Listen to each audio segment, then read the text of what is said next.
The message arrived on every inhabited world simultaneously, transmitted through quantum channels that bypassed normal space-time limitations. Admiral Sarah Chun stood in the United Earth Command Center, watching as the holographic display materialized above the conference table. The being that appeared was unlike anything humanity had encountered in their brief tenure among the stars, standing nearly 12 feet tall. The creature possessed crystalline skin that shifted colors like an aurora. Multiple arms extended from its torso, each ending in delicate, finger-like appendages that moved with impossible precision. Most striking were its eyes, or what humans assumed were eyes-glowing orbs that seemed to contain entire galaxies within their depths. "Greetings, sentient beings of this galaxy," the entity spoke, its voice resonating through dimensions rather than air. "I am Keeper Zixthalen of the Eternal Conclave. For the past million cycles, my kind has observed your species' development with great interest." Chun exchanged glances with the other assembled leaders. Representatives from 12 different worlds sat around the table, including the proud Alteran hawks with their metallic feathers, the insectoid hive queens of Kepler 438b, and the energy-based luminari who existed as controlled plasma within containment suits. "The time has come," Zixthalen continued, "to extend an invitation that has been offered to only the most promising civilizations. The Galactic Tournament of Ascension will commence in one solar rotation. This competition will determine which species joins the ranks of the transcended, those who have proven themselves worthy of cosmic responsibility." Dr. Elena Vasquez, Earth's chief xenobiologist, leaned forward. "What exactly does this tournament entail?" The Keeper's form shimmered, and images began flowing around the hologram. Vast arenas filled with impossible architectures. Beings of pure energy locked in combat. Massive fleets engaged in strategic warfare among the stars. Puzzles that seemed to bend reality itself. The tournament consists of 7 trials, each designed to test different aspects of civilization's development. Physical prowess, intellectual capacity, technological advancement, strategic thinking, cultural adaptability, moral conviction, and finally the synthesis trial where all previous elements must be combined. Captain Marcus Torres of the Mars Colonial Defense Force scratched his beard thoughtfully. "How many species typically participate?" "This cycle welcomes 47 species from across the galaxy," Zixthalen replied. "However, I must warn you, only 3 have ever achieved transcendence. Most species excel in 1 or 2 areas but fail when forced to demonstrate balanced development." The Alteran representative, Warsinger Kresh, ruffled his metallic feathers aggressively. "The Alteran Empire has conquered 17 star systems through superior military might. We fear no challenge." Queen Zilith of the Hive clicked her mandibles dismissively. "Individual prowess means nothing. The collective mind of our billion-strong hive will solve any puzzle these keepers present." Dr. Liu Wei from the Luna Research Station raised her hand. "What happens to species that don't advance?" The keeper's expression, if it could be called that, grew solemn. "They return to their worlds unchanged, but forever barred from future tournaments. Some species have waited eons for another opportunity that never comes." Admiral Chun felt the weight of responsibility settling on her shoulders. Humanity had only been in space for barely 2 centuries, having achieved faster-than-light travel a mere 50 years ago. They were the youngest species at this table by several millennia. "We accept," Chun said firmly, surprising even herself with the decisiveness. Around the table, other species were still debating among themselves, but something deep in humanity's nature had already made the choice. Zixthalen's crystalline form brightened noticeably. "Fascinating. Most species require extensive deliberation. The human delegation will receive coordinates and preparation materials within the hour." As the transmission ended, the room erupted in heated discussion. The Luminari delegation pulsed with agitated energy patterns, while the Hive Queens clicked rapidly in their subsonic communication frequency. "Admiral," Dr. Vasquez whispered urgently, "we barely understand half the technologies these other species consider basic. The Alterans have been waging interstellar wars since before Earth developed agriculture, Chun nodded grimly. I know. But look at them, Elena. They're all thinking the same way: how to dominate, how to outsmart, how to overpower. That's not how humans approach problems. Captain Torres joined their quiet conference. What do you mean? When humans face an impossible situation, we don't just try to win, Chun explained. We try to change the rules of the game entirely. We collaborate, we innovate, we find solutions that nobody else even considers possible. The preparation materials arrived exactly 1 hour later, materializing as crystalline data cubes that interfaced directly with consciousness. As the information flowed into their minds, the humans began to understand the true scope of what they faced. The tournament would take place in a constructed reality, a pocket dimension, where physical laws could be adjusted to create fair testing grounds for radically different species. Each trial would last between 1 and 7 standard days, with rest periods determined by the collective exhaustion levels of all participants. Previous tournament records showed predictable patterns. The militaristic species dominated physical trials. The hive minds excelled at complex problem solving. The energy beings manipulated technology with ease, and the ancient civilizations brought vast knowledge to strategic challenges. But none had ever achieved true balance across all 7 trials. There's something else, Dr. Vasquez said, her face pale as she processed the deeper layers of information. The trials adapt. They become more difficult based on the collective capabilities of the participants. If everyone excels at something, the tournament makes it harder. Captain Torres whistled low. So the more talented the competition, the more impossible it becomes. Exactly. And this year's roster includes species that have won individual trials in previous tournaments. The Zephyrians took the technological trial 3 cycles ago. The crystalline hegemony dominated the cultural adaptation challenge 5 cycles back. Admiral Chun smiled for the first time since the announcement. Then they're all expecting to face the same types of challenges they've seen before. Sarah, Dr. Vasquez warned, you're thinking like a human again. Damn right I am, Chung replied. And that's exactly why we might actually win this thing.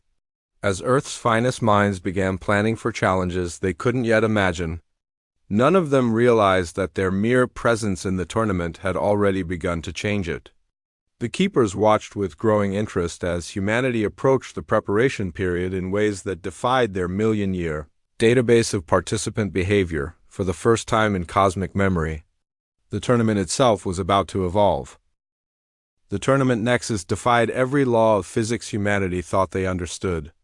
As their transport ship emerged from the artificial wormhole, Admiral Chun pressed her face against the viewport and gasped. The structure before them wasn't built, it was grown. Or perhaps dreamed into existence. Crystalline spires twisted through space in impossible spirals, their surfaces reflecting not light but pure thought. Gravity flowed like water between floating platforms, each one hosting different atmospheric conditions for the diverse species that would compete. Some areas blazed with the energy requirements of plasma-based life forms, while others maintained the crushing pressures needed by deep ocean dwellers. Jesus, Captain Torres muttered. How do we even dock with that thing? Their question was answered as the ship suddenly found itself inside a vast hangar. Despite never passing through any visible opening, Dr. Vasquez frantically checked her instruments, but the readings made no sense. According to every scanner they had, they were simultaneously in space and inside a solid structure. "Welcome to Tournament Nexus," came a voice that seemed to emerge from the walls themselves. "Please disembark for species integration and orientation." The human delegation consisted of 50 individuals carefully chosen to represent humanity's diverse strengths. Along with the core leadership team, they had brought athletes, engineers, artists, philosophers, mathematicians, and even a chef, much to the confusion of other species who had focused solely on warriors and scholars. They walked down the ramp. They found themselves in a vast amphitheater filled with the most diverse collection of sentient life the universe had ever assembled in one place. The Alteran war singer Kresh dominated one section, his metallic feathers creating rainbow patterns as light struck them. His delegation consisted entirely of soldiers and tacticians, each one bearing scars from countless battles. The hive queens occupied another area, their insectoid forms creating geometric patterns as they moved in perfect unison. When one spoke, all others responded simultaneously, their collective consciousness operating with machine-like precision near the energy barriers designed for extreme environment species. The luminary delegation pulsed and flowed like controlled aurora. Their forms constantly shifted between colors that represented different emotional and intellectual states, but it was the newest arrivals that caught everyone's attention. The Zexhai had emerged from what looked like a small moon, their bodies resembling living shadows that occasionally sparked with internal electricity. They communicated through electromagnetic pulses that made nearby electronic devices flicker ominously. 47 species, Dr. Vasquez whispered, consulting her tablet. Some of these civilizations are older than our solar system. A new figure materialized at the center of the amphitheater, not Keeper Zixtelen, but another eternal being whose form seemed more fluid, constantly shifting between different geometric configurations. I am Keeper Nethkaran, Tournament Coordinator, the entity announced. Before we begin, each species will present their approach to the trials. This allows all participants to understand the diverse strategies that will be employed. One by one, species representatives stepped forward. The pattern quickly became apparent. The militaristic races spoke of conquest and domination. The technological civilizations discussed computational supremacy and engineering excellence. The hive minds explained their collective processing advantages. The crystalline hegemony will demonstrate the superiority of pure logic, declared a being that looked like walking geometric theorems. Emotion and irrationality are weaknesses to be eliminated. The Void Hunters have perfected the art of war across 17 galaxies, growled a representative whose very presence seemed to absorb light. Victory is achieved through strength and cunning. When humanity's turn arrived, Admiral Chun stepped forward. The amphitheater fell silent, curious about the youngest species' strategy. Humanity doesn't have superior technology, overwhelming military might, or million-year-old wisdom, Chun began. What we do have is something unique. We specialize in being unspecialized. Confused murmurs rippled through the gathered delegates. The hive queens clicked rapidly among themselves, while the Alterans ruffled their feathers dismissively. Every species here has evolved to excel in specific areas, Chun continued. But humans evolved to be adaptable generalists. We're the only species that can be equally comfortable solving mathematical theorems, composing music, growing food, building machines, and telling stories around a campfire. War singer Kresh laughed, a sound like metal striking stone. Generalists are simply specialists who failed to choose a focus. How can mediocrity in all areas compare to excellence in one? Dr. Vasquez stepped up beside Chin. Because the tournament requires balance across all 7 trials. While each of you prepares to dominate your specialty and survive the others, we're preparing to succeed at all of them. Impossible, declared the crystalline representative. Mathematical analysis shows that distributed effort yields suboptimal results compared to focused excellence. Captain Torres joined them, grinning. Maybe for your species. But humans have been told things were impossible before. We tend to take that as a challenge rather than a limitation. At this point, their chef, Maria Santos, surprised everyone by stepping forward. If I may, she said in accented English, I would like to demonstrate what the Admiral means. Before anyone could object, Maria pulled ingredients from her pack and began cooking right there in the amphitheater. The alien delegates watched in bewilderment as she created something none of them had ever seen, a fusion dish that somehow incorporated edible elements compatible with multiple species. Biochemistries. Cooking, Maria explained as she worked, requires chemistry, artistry, cultural understanding, resource management, timing, creativity, and practical problem-solving all at once. It is both science and art, tradition and innovation. When she finished, the aromatic result somehow appealed to species with vastly different sensory systems. Even the energy-based luminari registered positive responses to the molecular patterns. "This is our strategy," Admiral Chun announced. "We don't just train specialists, we train people who can think across disciplines, who can find connections between seemingly unrelated fields, who can adapt to whatever challenge arises." Keeper Nethkaran's form brightened noticeably. "Fascinating. In 1 million cycles of tournament observation, no species has ever presented such an approach." The Zexhai representative sent out an electromagnetic pulse that roughly translated to skeptical amusement. "Adaptation without specialization is evolutionary weakness. The trials will expose this folly." "We'll see," Chun replied calmly.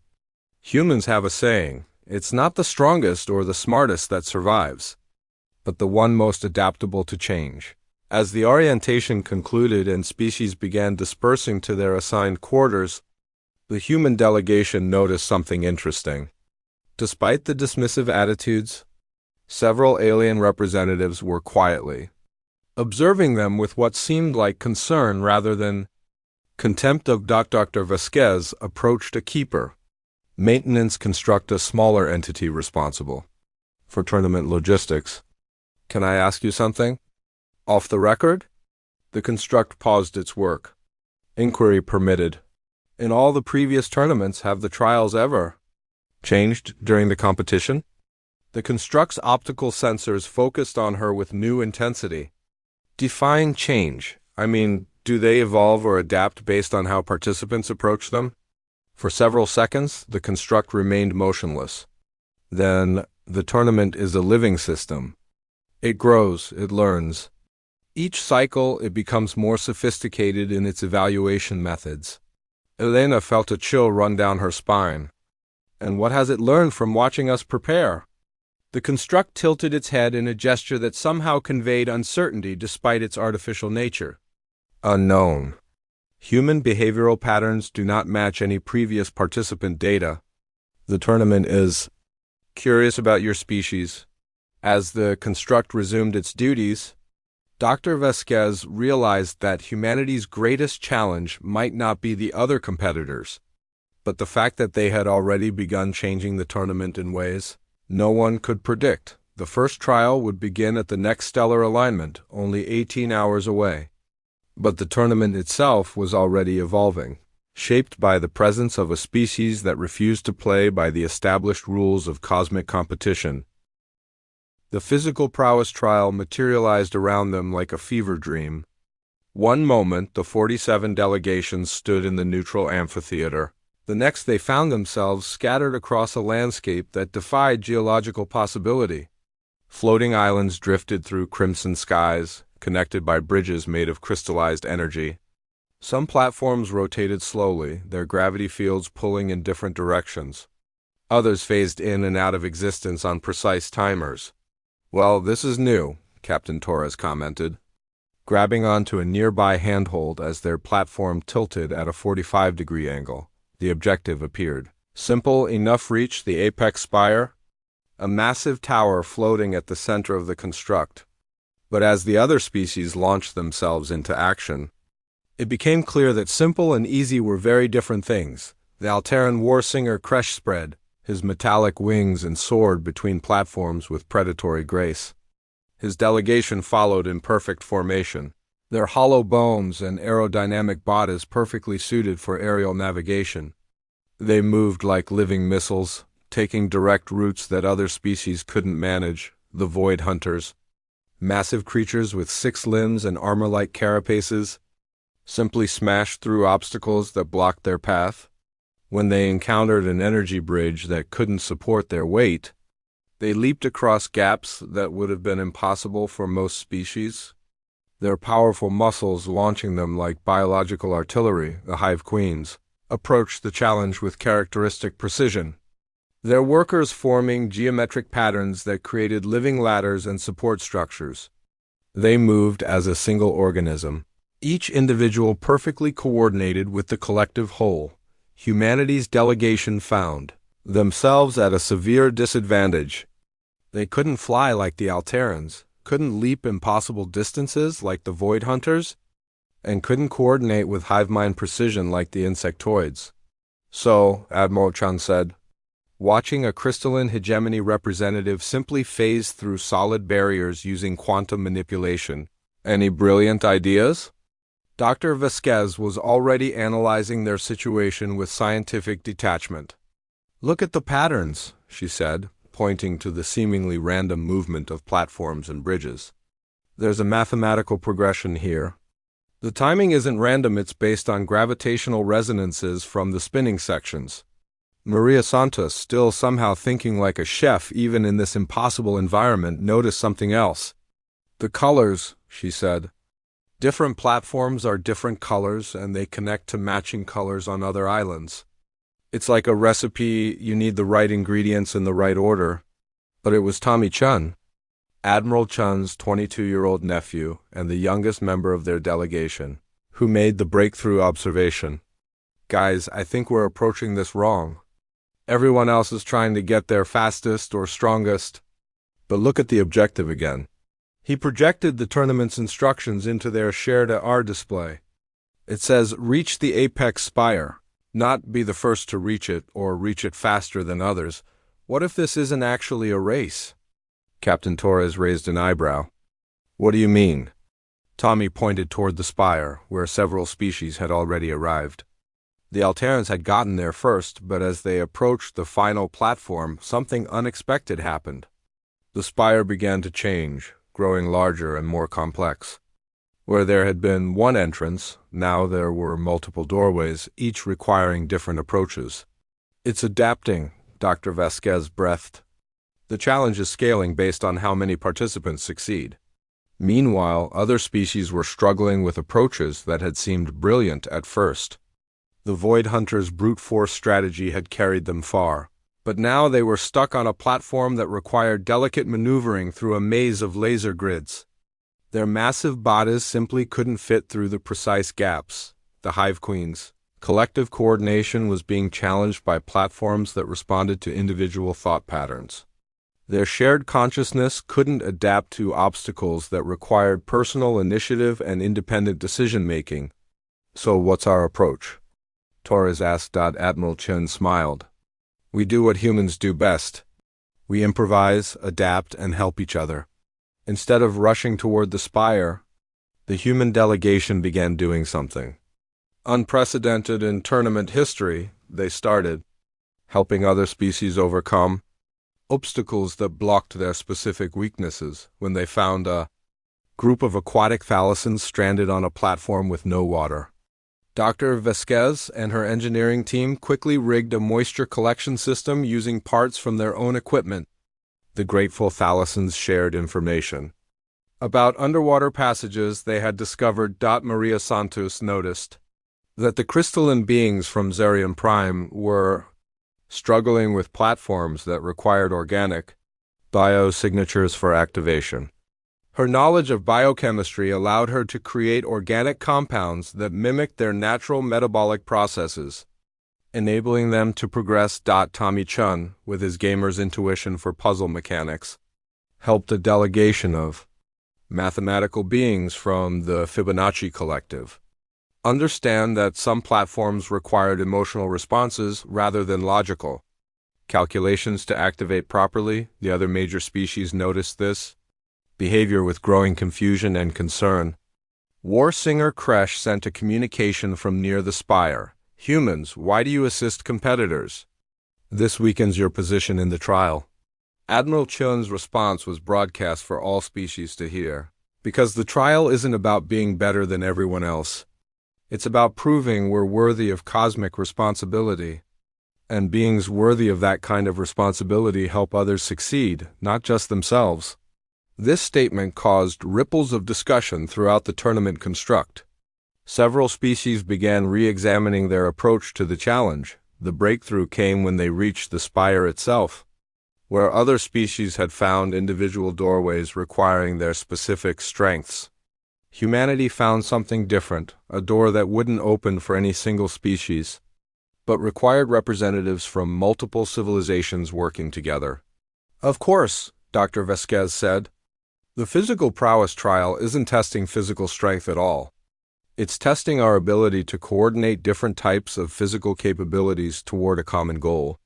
Working with the thalassins, Zarian prime crystalline beings, and even some defectors from the Hive Collective who had been inspired by humanity's approach, they solved the final challenge.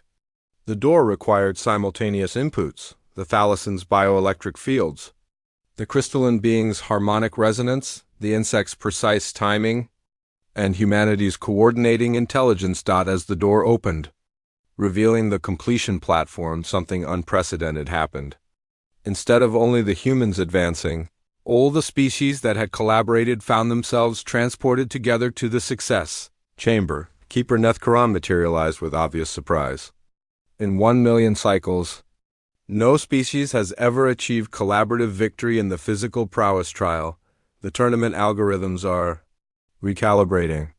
War Singer Kresh landed on the platform with frustrated confusion. We reached the spire first. Our aerial superiority was absolute. How did the humans succeed when they are among the physically weakest species? Admiral Chen walked over to the proud Altaran. Because physical prowess isn't just about individual strength or speed. It's about the ability to coordinate physical capabilities across diverse circumstances.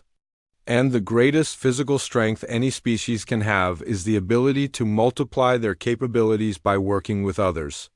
As the first trial concluded, the tournament construct hummed with new energy. The keepers observed with growing fascination as their ancient testing system began, adapting to account for collaborative strategies that had never existed before. Humanity had won the first trial, but more importantly, they had fundamentally changed what winning meant. The remaining species would enter the second trial with a completely new understanding of what the tournament was actually testing, and deep in the quantum core of the tournament construct, ancient algorithms were rewriting themselves, trying to comprehend a species that treated competition as an opportunity for collaboration. The intellectual capacity trial began 18 hours later, but the tournament arena had transformed dramatically. Where before there had been floating platforms and physical obstacles, now there existed a vast library that seemed to contain the accumulated knowledge of entire civilizations, but this was no ordinary library.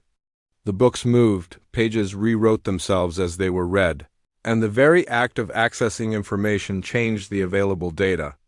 Shelves extended infinitely in directions that human geometry couldn't properly describe, and some texts existed in dimensions that required specialized organs to perceive.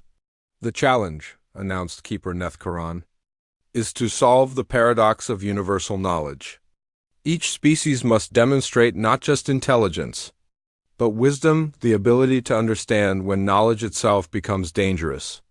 The crystalline hegemony immediately took the lead, their representatives interfacing directly with the information streams. Their purely logical minds processed data at incredible speeds, absorbing mathematical theorems and scientific principles with perfect accuracy. Within minutes, they had consumed the equivalent of entire human libraries. Predictable, muttered Dr. Vasquez, watching the crystalline beings glow brighter as they absorbed more information.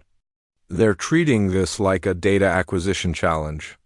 The Hive Queens approached differently, spreading their workers throughout the library in perfect search patterns. Each individual fed information back to the collective consciousness, creating a living database that grew exponentially with each discovery. The ancient Selenites, who had been quietly observing throughout the first trial, finally revealed their strength. These ethereal beings seemed to already know where specific information could be found, moving directly to texts that contained exactly what they needed. Their million-year civilization had encountered most of these concepts before humanity's delegation found themselves struggling again. They couldn't process information as fast as the crystalline hegemony, couldn't coordinate search efforts like the Hive Queens, and certainly didn't have the ancient wisdom of the Selenites. Okay, Admiral Chun said, watching other species race ahead in the information gathering. What's different about how humans approach learning? Tommy Chen was already browsing through a section of books that other species had ignored: fiction, poetry, and artistic expressions. Everyone else is focusing on technical knowledge and factual data. But humans learn through stories, through examples, through understanding context and meaning. Maria Santos discovered something interesting in the culinary arts section. These recipes aren't just instructions, she called out. They're encoded with cultural information, historical context, even philosophical approaches to sustaining life. There are entire worldviews hidden in cooking techniques. Dr. Vasquez made another crucial observation. The paradox isn't about gathering the most information. Look at what's happening to the species that are absorbing everything without discrimination. The crystalline hegemony representatives had indeed gathered enormous amounts of data, but they were beginning to slow down, their forms flickering as contradictory information created logical conflicts. Some had even stopped moving entirely, paralyzed by attempting to process incompatible truths simultaneously. The hive queens were experiencing similar problems. Their perfect coordination was being disrupted as different workers reported contradictory facts, creating chaos in their collective consciousness. The knowledge is fighting itself, Captain Torres realized. The more you absorb without filtering, the more conflicts you create. Humanity's breakthrough came from an unexpected source, their philosopher, Dr. James Okafor, who had been quietly sitting in the meditation section of the library. "I think I understand," he announced. "The paradox of universal knowledge isn't about knowing everything. It's about understanding that some knowledge is dangerous when combined, and wisdom lies in knowing what not to learn." This insight led to humanity's unique approach. Instead of trying to absorb maximum information, they began curating knowledge, selecting what was useful and important while deliberately avoiding information that could create harmful contradictions or dangerous capabilities. They helped other species understand this principle as well. When they found the thalassans drowning in theological contradictions from different civilizations' religious texts, the humans showed them how to extract universal principles while respecting individual beliefs. They guided the mathematical beings from the Fibonacci collective away from equations that led to logical paradoxes, helping them focus on mathematics that enhanced understanding rather than creating confusion. The solution to the trial required not just intelligence, but wisdom, the knowledge of what knowledge to pursue and what knowledge to leave alone. Humanity succeeded by demonstrating that true intellectual capacity included the ability to choose ignorance when knowledge itself became harmful. As the second trial concluded, even more species had been influenced by humanity's collaborative approach. The tournament construct hummed with increased complexity, its algorithms struggling to process strategies that prioritize collective success over individual victory. The cultural adaptability trial began immediately, but the arena transformation was unlike anything they had experienced. The space became fluid, constantly shifting between different environmental and social conditions that represented the homeworlds of various participating species. One moment they were in the crushing depths that the thalassans called home, complete with bioluminescent communication patterns and pressure-based social hierarchies. The next, they found themselves in the energy fields preferred by the Luminari, where social status was determined by frequency harmonics and thoughts were expressed through controlled electromagnetic pulses. The challenge, Keeper Nethkaran explained, is to successfully navigate and contribute to each cultural environment while maintaining your species' essential identity. Many civilizations fail because they either refuse to adapt, losing opportunities for success, or they adapt too completely, losing themselves in the process. Once again, different species revealed their strengths and weaknesses. The Alterans struggled in environments that didn't value martial prowess, their aggressive instincts causing offense in peaceful cultures. The crystalline hegemony couldn't function in societies that valued emotional expression over logical analysis, but humanity had an unexpected advantage. Earth's cultural diversity had prepared them for exactly this kind of challenge. Admiral Chen found herself drawing on experiences from her childhood in multicultural San Francisco, while Dr. Vasquez used anthropological training to quickly identify social patterns and behavioral expectations. Maria Santos's culinary skills proved invaluable. Again, food was a universal bridge, and her ability to create fusion dishes that honored different cultural traditions while creating something new helped establish positive relationships with species after species. The human approach was revolutionary. Instead of trying to perfectly mimic each culture they encountered, they found ways to show respect and appreciation while offering their own cultural contributions that enhanced rather than replaced local traditions. When they entered the Hive Queen's collective consciousness environment, instead of trying to become part of the hive mind, they showed how individual creativity could contribute to collective goals. They introduced concepts like brainstorming and devil's advocate that actually improved the hive's decision-making process. In the Alteran martial culture, instead of trying to outfight the warriors, they introduced concepts like strategic cooperation and defensive coordination that enhanced rather than competed with Alteran combat effectiveness. The breakthrough came when they realized that successful cultural adaptation wasn't about changing themselves to fit other cultures. It was about finding ways to authentically connect across differences while offering genuine value from their own cultural perspective. Humanity's success in the cultural adaptability trial was achieved not by being the best at adaptation, but by helping other species adapt to each other. They became cultural translators and bridges, creating understanding between civilizations that had never successfully communicated before. By the end of the third trial, something unprecedented was happening. Instead of 47 separate species competing against each other, loose coalitions were forming around the human delegation. Species that had been traditional rivals were working together. Inspired by humanity's collaborative approach, the tournament construct was becoming something entirely new. Not a competition to determine the single best species, but an exploration of how different civilizations could combine their strengths to achieve collectively what none could accomplish alone. The keepers observed with fascination as their ancient testing system evolved beyond its original programming. The remaining trials would need to account for strategies that had never existed in cosmic history, competition that strengthened all participants rather than eliminating the weak. Humanity was winning not by being the best at anything, but by redefining what victory meant in a universe where cooperation could achieve more than conquest.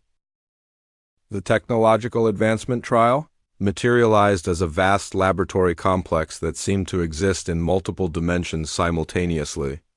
Workstations appeared designed for species with radically different physical needs. Some operated in vacuum, others in crushing pressure, some required specific radiation frequencies, others needed absolute darkness. The challenge, Keeper Nethkaran announced, is to create a device that can benefit all participating species simultaneously, a universal tool that enhances capability across diverse forms of life.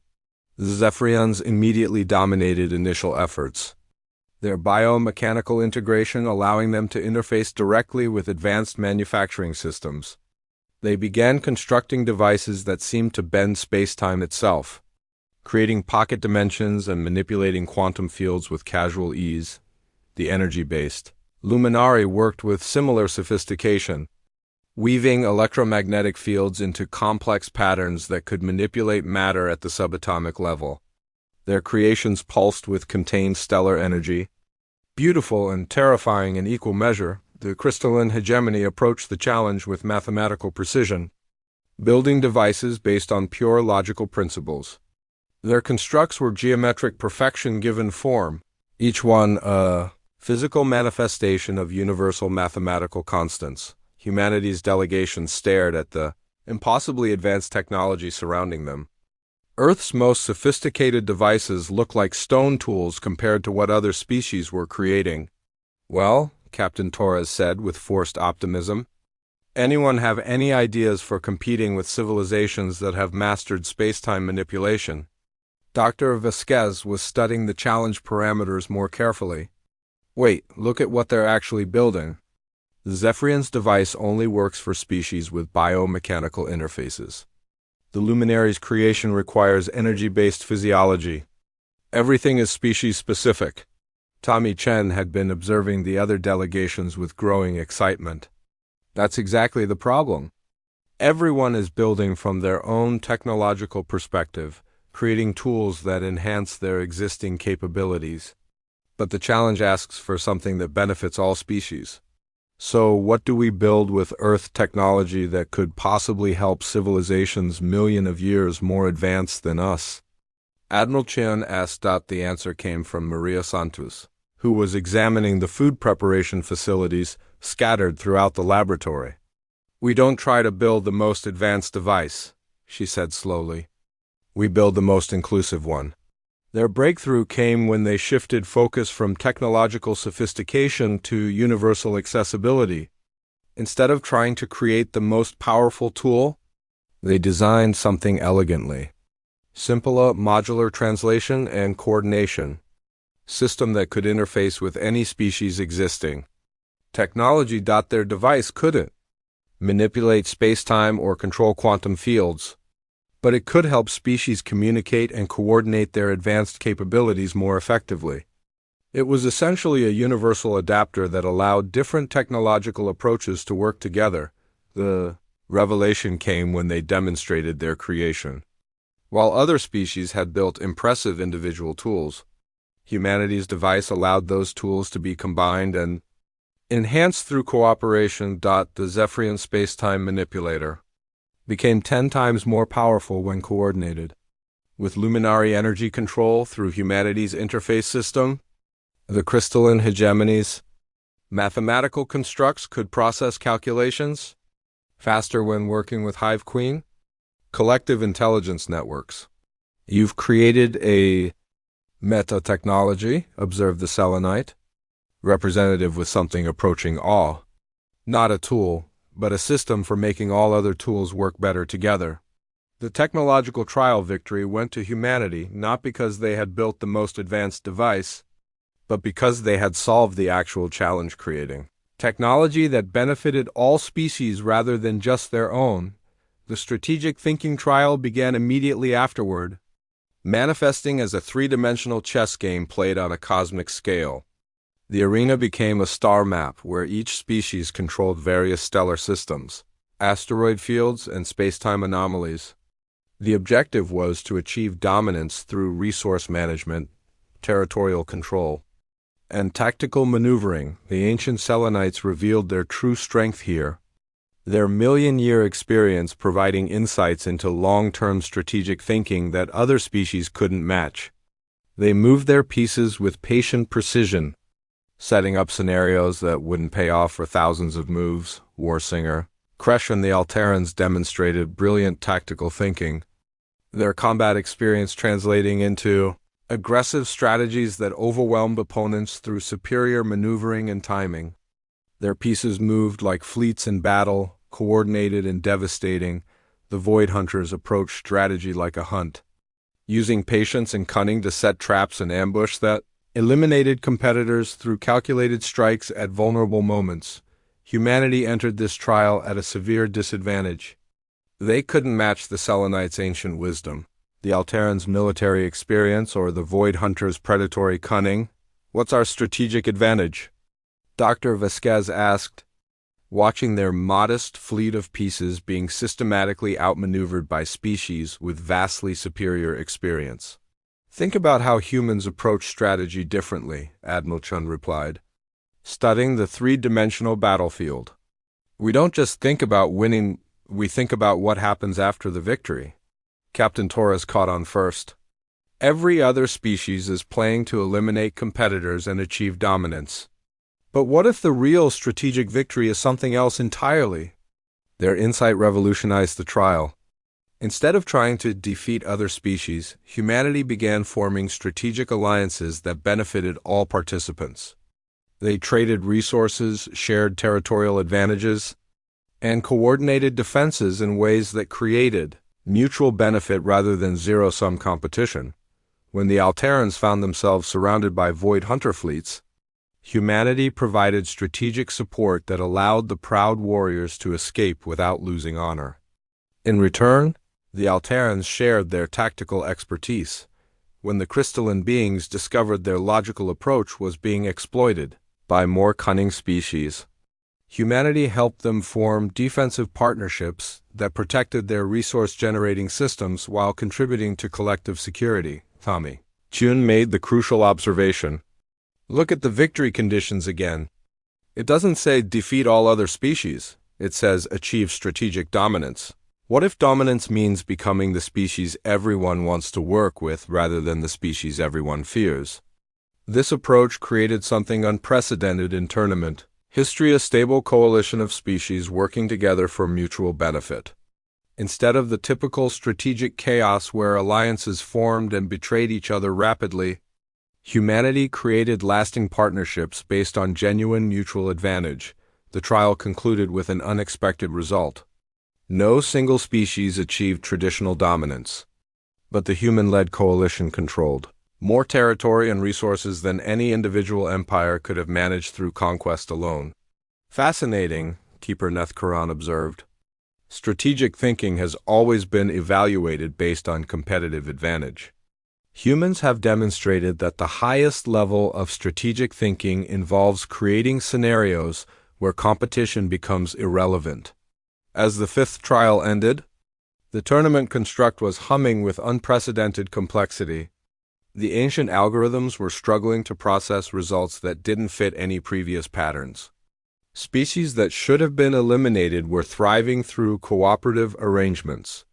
Traditional victory conditions were being redefined in real time. The keepers gathered in quantum conference, their consciousness merging to discuss implications that reached far beyond the tournament itself.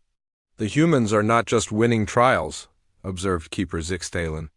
They are transforming the nature of cosmic competition. If this continues, the tournament will become something entirely new. Perhaps, replied Keeper Nethkaran. That is exactly what the universe has been waiting for. With 2 trials remaining, humanity had achieved something no species in cosmic history had accomplished. They had changed the tournament itself, transforming it from a contest that elevated one species above all others into a collaborative exploration of how different forms of life could enhance each other's capabilities. The moral and synthesis trials ahead would determine whether this transformation was a fundamental evolution in galactic civilization or simply an interesting anomaly in the cosmic order. But already, representatives from dozens of species were returning to their homeworlds with new ideas about cooperation, collaboration, and the true meaning of strength. The moral conviction trial manifested not as a physical arena, but as a series of ethical scenarios that challenged the very foundations of each species' value systems. Participants found themselves in simulated realities where they faced impossible choices, each decision revealing fundamental beliefs about right, wrong, and the nature of responsibility. The trial began with a scenario that immediately separated the species along predictable moral lines. A cosmic catastrophe threatened to destroy multiple inhabited worlds. Each species had the power to save one world, but only one. And the choice had to be made immediately without consultation. The Alterans chose to save the world with the strongest military force, believing that survival belonged to those capable of defending themselves. Strength preserves civilization, Warsinger Kresh declared. The weak perish so the strong may continue. The Hive Queen saved the world with the largest population, their collective consciousness calculating that preserving the greatest number of lives provided maximum utility. Mathematical optimization requires maximum preservation of conscious entities. Their representative explained the crystalline hegemony saved the world with the most advanced technology, reasoning that preserving superior knowledge would best serve the galaxy's future development. Logic dictates preserving the greatest intellectual resources. When humanity's turn came, they faced the same impossible choice. But instead of immediately selecting a world to save, Admiral Chun did something that stunned the observing keepers. We refuse the premise of the scenario, she announced. The Simulated reality flickered around them as the tournament. Construct processed this unprecedented. Response. Clarification requested, came Keeper. Nethkarana's voice. The trial requires a choice. All participating species must select one world for preservation. Dr. Vasquez stepped forward. The trial is designed to reveal moral foundations through forced choices between competing goods. But the most fundamental human moral principle is that forced choices between innocent lives are inherently immoral, regardless of the practical necessities involved. But you must choose, insisted the simulation. Refusing to act means all worlds are destroyed. No, said Tommy Chun, understanding spreading across his face. That's exactly the point. The scenario is designed to make us complicit in a system that forces moral compromise. But humans have a long history of refusing to accept immoral systems, even when the alternative seems worse. Maria Santos added, we choose to find a third option. Even if the system says none exists?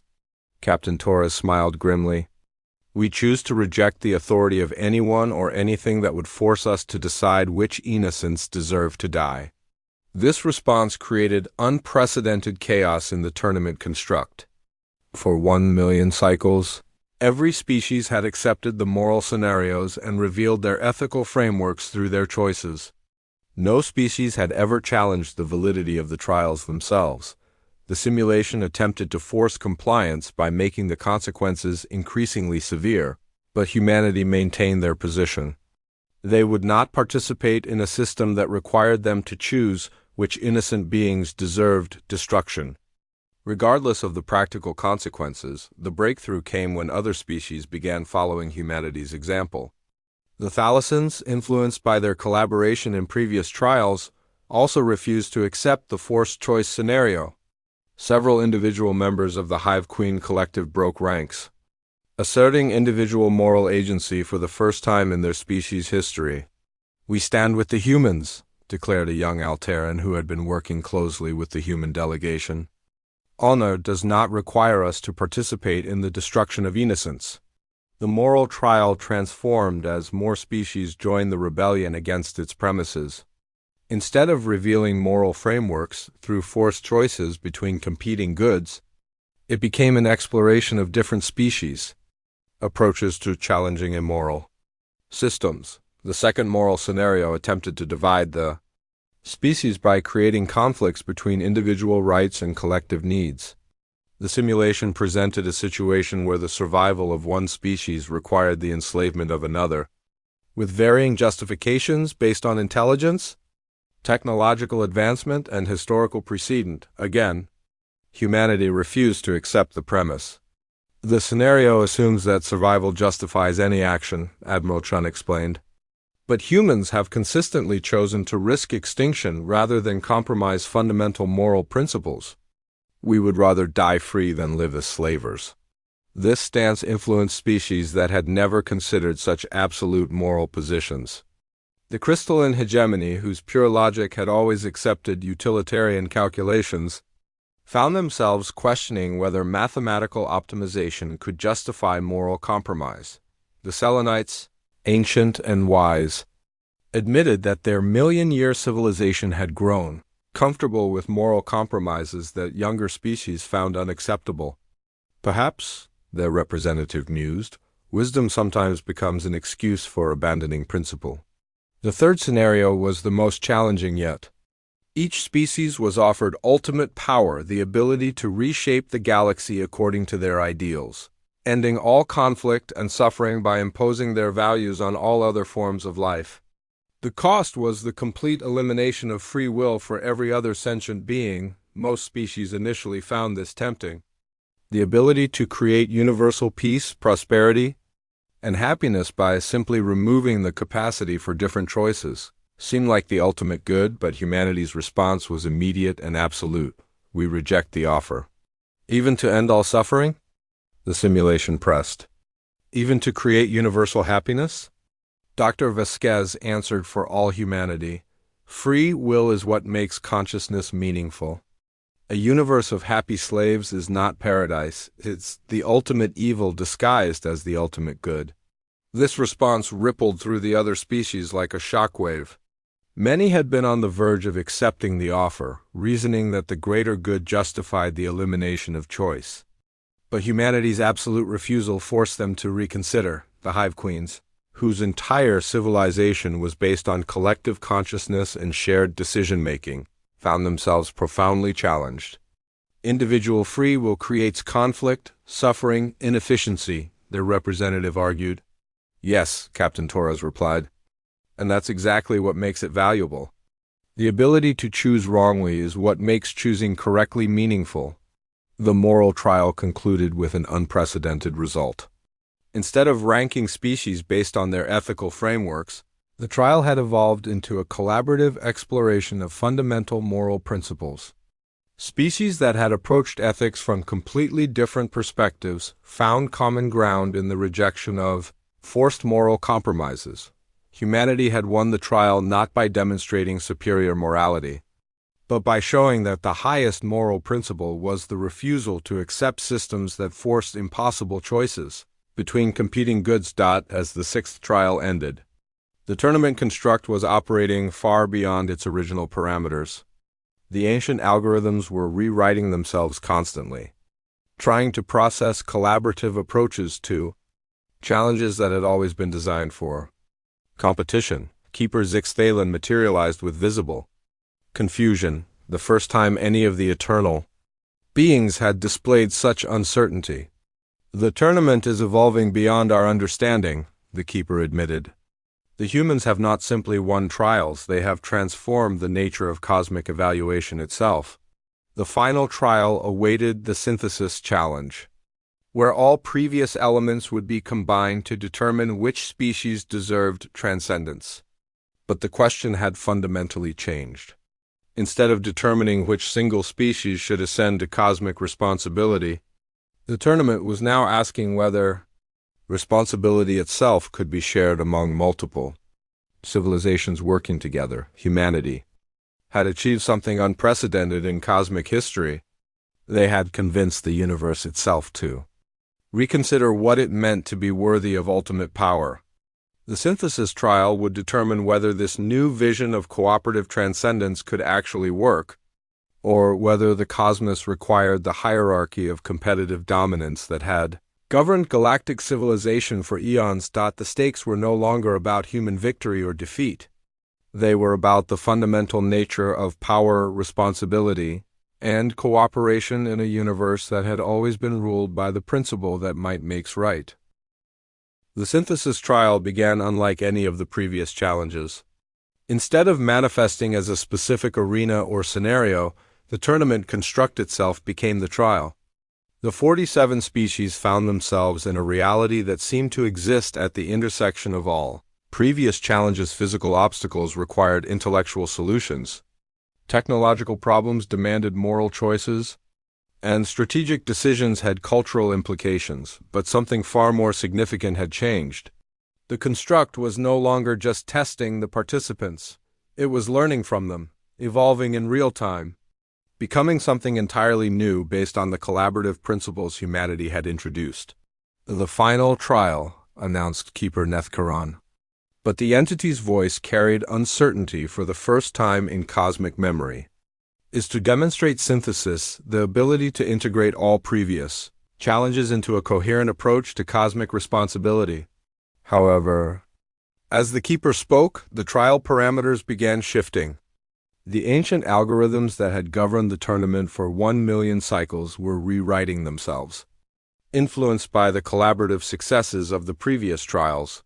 Wait, Dr. Vasquez said, studying her instruments with growing amazement. The tournament isn't just testing us anymore, it's asking us to help it evolve. Admiral Chun realized the implications immediately. We're not just competing for the right to transcendence. We're being asked to help define what transcendence means in a universe where cooperation has proven more effective than competition. The trial manifested as a cosmic crisis that threatened the tournament construct itself. The ancient eternal civilization that had created the tournament was facing extinction due to their inability to adapt to changes in the universe's fundamental structure. The cosmic background radiation was shifting, dark energy was behaving differently, and the mathematical constants that govern reality were slowly drifting. For 1 million cycles, Keeper Zixtalen explained, we believed that transcendence meant finding a species capable of replacing us, becoming the new cosmic guardians through superior capability in all areas. But the universe has evolved beyond our understanding. We need something we never anticipated. The challenge was unprecedented. Each species had to contribute their unique strengths to solving a crisis that no single civilization could handle alone. The Eternals needed help adapting to cosmic changes that required capabilities they had never developed, the crystalline hegemonies. Mathematical precision was essential for understanding the shifting universal constants.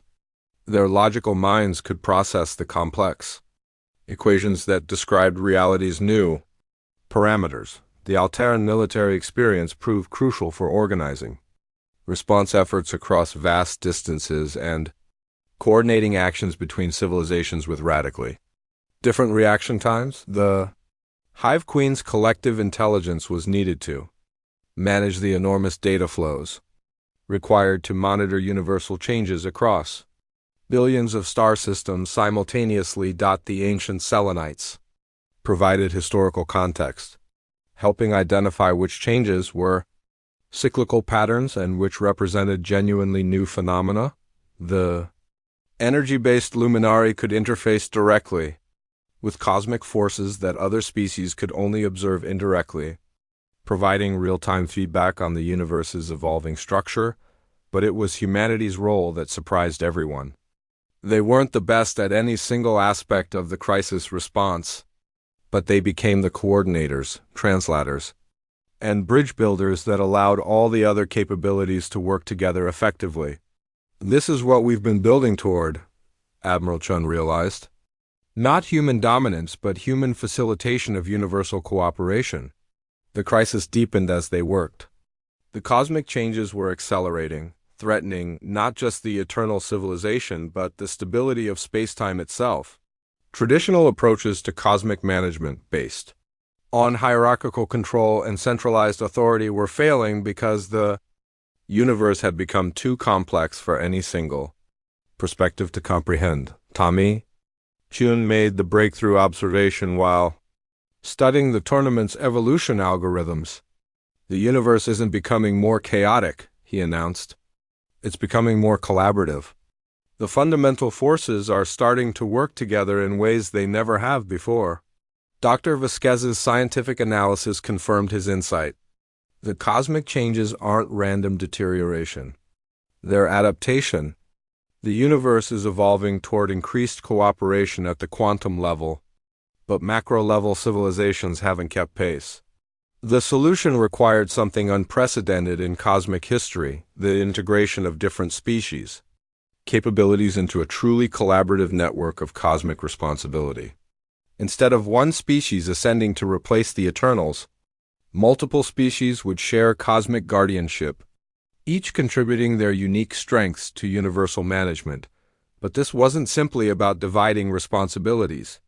It required the development of new forms of consciousness that could bridge the gap between different types of intelligence, different scales of time perception, and different fundamental values. Humanity's role became clear. They wouldn't be cosmic rulers, but cosmic facilitators.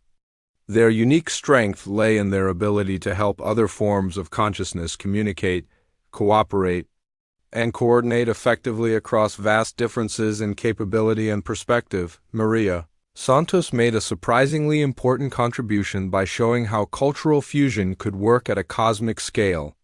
Just like cooking, she explained, you don't just mix ingredients randomly. You have to understand how different elements enhance each other, when to add each component, and how to create something new that honors all the original contributions. The synthesis trial succeeded when the species managed to stabilize the cosmic crisis through collaborative effort. But the real victory was in what they created: new model of cosmic responsibility, based on cooperative networks rather than hierarchical dominance. The tournament construct itself became the first example of this new approach. Instead of being controlled by the Eternals alone, it evolved into a collaborative entity that incorporated insights and capabilities from all participating species. Keeper, Nethkaron's form shifted as the entity itself evolved, incorporating elements that reflected the diverse species that had contributed to its development. Transcendence achieved, the Keeper announced, but not as we expected. No single species has proven worthy of cosmic responsibility because cosmic responsibility is too vast for any single perspective. Instead, Keeper Zixthalen added, all participating species have achieved collective transcendence, the ability to work together as cosmic guardians, each contributing irreplaceable capabilities to universal stewardship. The tournament concluded with an unprecedented result. Instead of one species ascending to cosmic authority, 47 species became part of a collaborative network of cosmic responsibility. Each civilization maintained its unique identity and strengths while contributing to a larger system of universal management. Humanity's victory wasn't in defeating other species, but in helping create a form of victory that elevated everyone. They had redefined competition itself, transforming it from a zero-sum game where one winner dominated all losers into a positive-sum collaboration where everyone's success enhanced everyone else's capabilities. As the species prepared to return to their homeworlds now as part of a cosmic alliance rather than isolated civilizations, Admiral Chun reflected on what they had accomplished. We didn't just win a tournament, she told her delegation. We convinced the universe to evolve. Competition will always exist, but now it serves cooperation rather than replacing it. The galaxy had fundamentally changed. Where once cosmic responsibility belonged to the strongest single species, it now belonged to a network of cooperating civilizations. The tournament would continue, but it would now serve as a way to identify new species ready to join the collaborative network rather than replace it.